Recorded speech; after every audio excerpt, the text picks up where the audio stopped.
Good afternoon, this is Clay with Clay's AC and Auto Repair and Clay Motion here in Grand Rapids, Michigan. Hopefully this video is helpful, and if it is, please give me a subscription. Click the notifications. I'm sure I'm going to save you a couple $100 with this video. Remember, if anybody else can do it, you can do it too. Don't be the next to them, be the first to you. So say you're driving your car and in your pedal, maybe your foot, you feel a little bit of a vibration, or like you let off the gas, you feel a vibration. You give it gas, you feel a vibration. And the particular situation that we're dealing with today, we get a vibration over 55 miles an hour. Now, generally that's caused by tires. And if you have a tire balancing problem, you'll have a vibration between 50 and 70 miles an hour. And after you get over 70 miles an hour, that vibration will go away. But let's say that you don't want to take your car and find out if your tires are balanced. You're going to try this procedure first before you do that. This procedure is going to be identical on any automobile, BMW, Maybach, Kia, Hyundai, whatever it is, and obviously this Acura as well. You're going to need a trustworthy assistant, because if you're going to be checking a transmission mount, you might have to be underneath the car to watch the transmission go up and down. What you're going to look for, and we're about to show you here in a couple moments, what motor mount may be broken. If there is a motor mount broken at all, you're going to be able to check for that. Now, this is a good procedure to do before you take it down for a tire inspection, or you even take it to the repair shop, because you can tell them exactly what they need to do, which is going to in turn save you money and say, hey, this is what I want done because Clay showed me the Clay way. And what you don't want to do is have your crazy baby mama being the one to help you out with this vehicle, because she might run your butt over. You never know.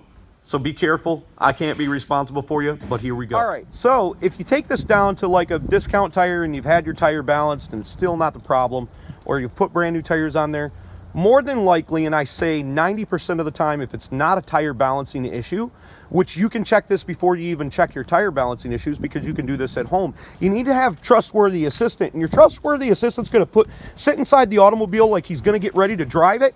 He's going to put his foot right down there on the brake, and he's going to use his other foot, because he's using the wrong foot because he needs to control the gas. So he's going to put his left foot on the brake, and he's going to hold that tightly. He's going to start up the automobile. The next thing he's going to do is he's going to put the automobile in drive after it's started and running, and he's going to hold the brake, and he needs to hold it tightly. This is where the trustworthy part comes in.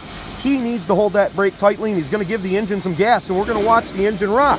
Now, if you notice, it's coming up quite a bit in the front. Well, we don't want that. It should not do that. So what we're going to do is we're going to put it in reverse, and we're going to do the same procedure. It's going to give it a little bit of gas, probably up to about 1,000 RPMs, and we're going to watch it rock. Now it's trying to pull this way. It shouldn't do that.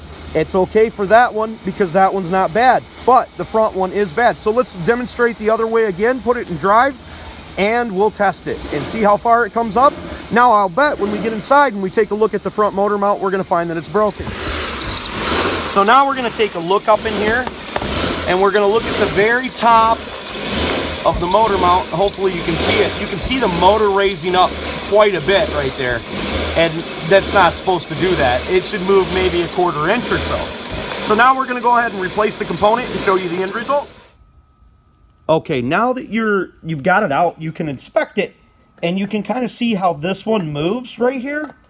And this one, I can't apply enough pressure to move it, barely at all. So we definitely had a bad motor mount, and that's how you take it out. It was a little bit more work than I thought it was going to be. I thought I was going to be able to snake the thing out of there and get it out of there super easy, but it wasn't that bad. If you follow my steps and do the procedures that I did, you'll be very, very successful. All right, so generally where there's one bad motor mount, there's two. We've already replaced one of them. So now we're going to look at this one. And you can kind of see that move up and down. Go the other way, Jeff. See how much that moves in there? It shouldn't move that much.